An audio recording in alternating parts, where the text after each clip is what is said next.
Hello friends, let's grind some toys. So yes, my beloved nerds, as the current Transformers Generations thing, Age of the Primes fearlessly continues the tradition of branching out into cheeky, deep-cut repaint box sets to pander to the dedicated old heads among us, courageously daring to revive toy designs from 6 to 10 years ago and bring them back up to date as comic characters who peaked 16 to 37 years ago. All of which is an extremely cynical outlook on the Wreck and Doom collection. A spangly twin pack that has worked me like the soft clay mug that I am. Cause look, I know they're just new clothes on old toys, one of which wasn't great in the first place, and another which has had enough reissue drama, and I already own it twice. But hear me out.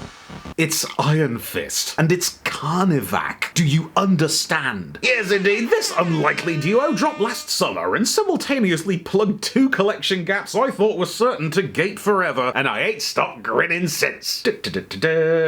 You first.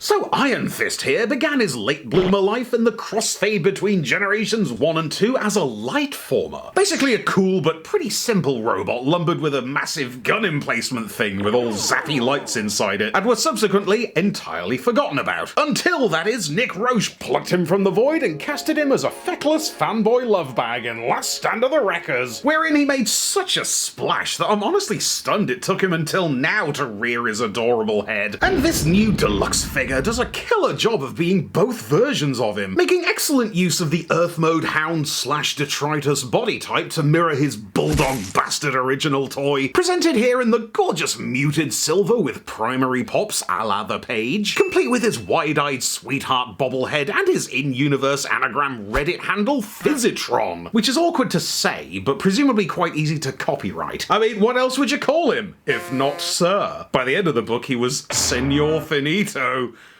Anyway, the toy itself packs a pretty reliable standard Autobot punch. Hood, chest, roof, back, all the hits. Serviceably providing transformery action figure fun with the stocky Jeep styles adding an extra wedge of heft and all the posing you can eat. As is frequently the case with late game repaints, he does feel slightly raggedy quality-wise. Some of the joints are a bit freeform and these plasticky swooshes might be a problem later, but nothing major, you know, he's on task. Very into the accessory loadout here. Check it out, we got his entire light former apparatus, minus the monopod, and the internals, obviously, which we can disassemble at will into a neat yellow rifle, a sweet bullseye buckler, and a bonus armor plate. Or we can simply leave it entire and Megatron him up, or bang it on his back like a Ghostbuster. It's just a cool little kit. Adds a bit of value, bulks him up nicely without ever overloading him. It's a good balance. And that's your man. Lil Ronnie Stiff here is, in the truest sense, sweet enough to be cute, but badass enough to be awesome. Get you a can do both man or whatever.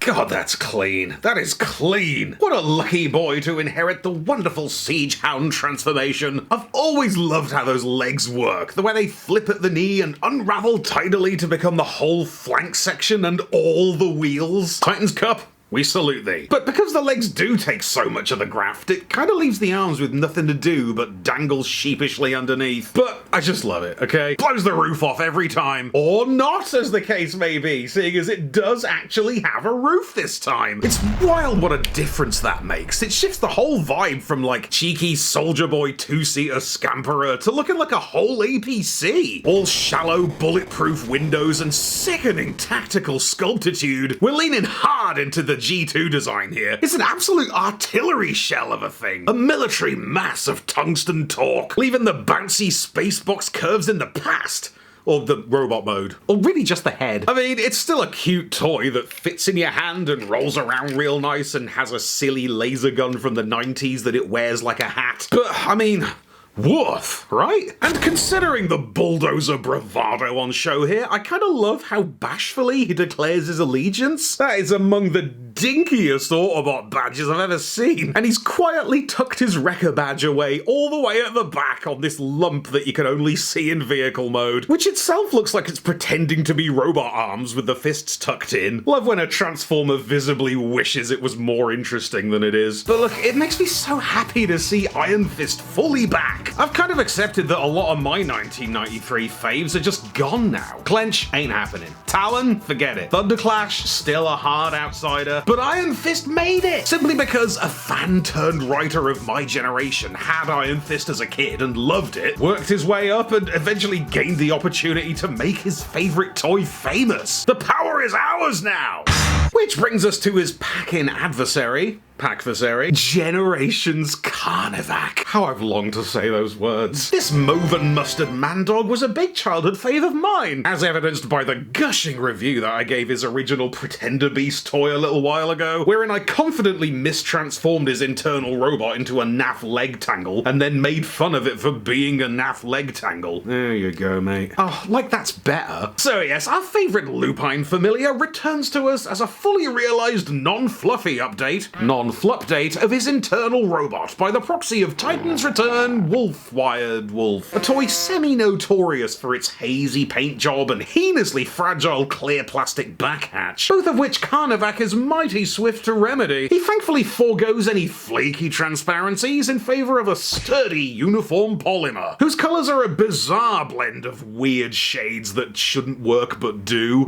Teal and brown. Even the physical sculpted details look sharper somehow. Reworked and remastered in crisp high-definition focus. Love to see the original's collar sticker kind of echoed in the chest plate's diagonal branches. Near enough for me. Not that it doesn't introduce its own problems. I cannot keep the front paws on, and those little arm flaps are very keen to ping off into your drink. But overall, it's a glow-up and no mistake. He's definitely the bot-style MVP of the pair for me. Simply a way more interesting robot, flaunting a ferocious form that moves with much more purpose than you'd think these bulky shoulders would allow, even if he does occasionally brain himself. Wolfie's just fine. The legs are alive with pistony hinges peeking out from the shin armour. Love the styling side leg pound coin knee pads. And check the cool carryover headmastery chest flap which opens up for reasons. Definitely appreciate, by the way, that they've scaled back Wolfwire's silly, oversized gear for a much meaner, slicey scimitar, and what is essentially a one-to-one replica of his original bonkers butterscotch blaster, complete with the weird hollow bulges and the silly electro zap up the back and the big hole. And we must shout out the beautiful new Titan Master, Survivor! He's gonna work harder. I got so used to them being boring little single colour suckers that Survivor Novello here looks amazing by contrast. Bro's like a murky rainbow of different coloured parts. They've dabbed on a chest plate and a beat face, and the bot head he converts into is a babe. Because, I mean, Carnivac usually showed up wolf style in the comics, and famously his robot face was never drawn the same way twice. So this a will do. Rocking that crystal clear cocky smile and the bright white Dulux paint anti-shades. Lads, I could not be more buzzing. It's just been such a trip to see the Titans Beasticons coming back recently, as Carnivac and Squeeze play, no less. Flabbergasted that Carnivac's actually here. Carnivactually.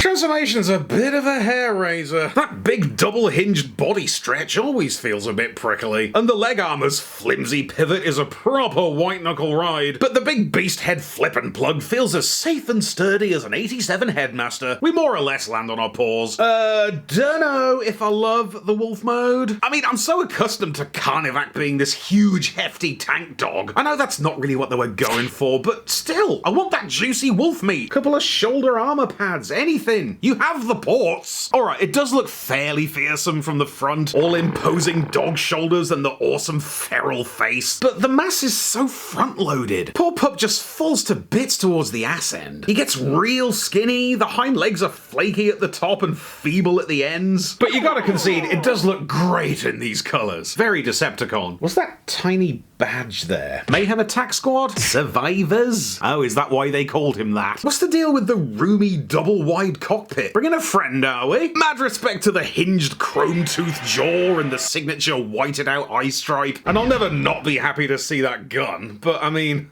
woof, right? Woof. So that's your pair, and with 3/4 there. I guess these box sets are kind of the current phase BotCon exclusives? Is this where Gen Selects went? Perhaps a little overpriced and undercooked, but you're paying for the characters, aren't you? They got me good here. I am elated to be in the company of these comic book corkers. Any amount of Carnivac is gonna boost my day, so excuse me if I wolf it down. And Iron Fisitron hits like a refreshing ice-cold cocktail. A Frostini. Bye.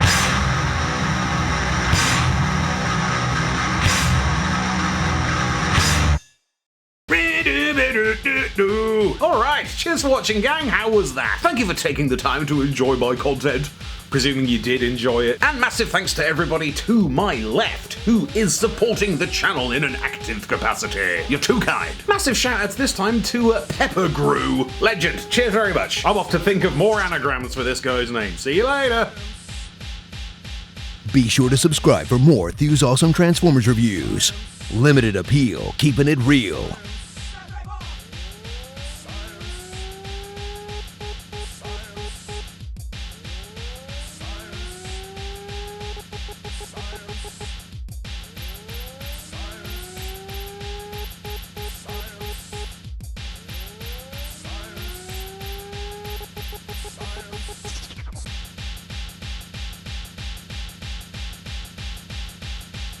Okay, so he's watching a band and the guitarist is crushing it. Rip it, son! Sometimes he likes to dress up as a goth in one of his noir fits. He goes to the post office and he's at the back of the queue. I know first! His favourite seafood potato cakes. Fin Rosti. That's not my booty hole, it's a flight stand. It's an orifisant. Maybe he gets like an adult entertainment Oscar?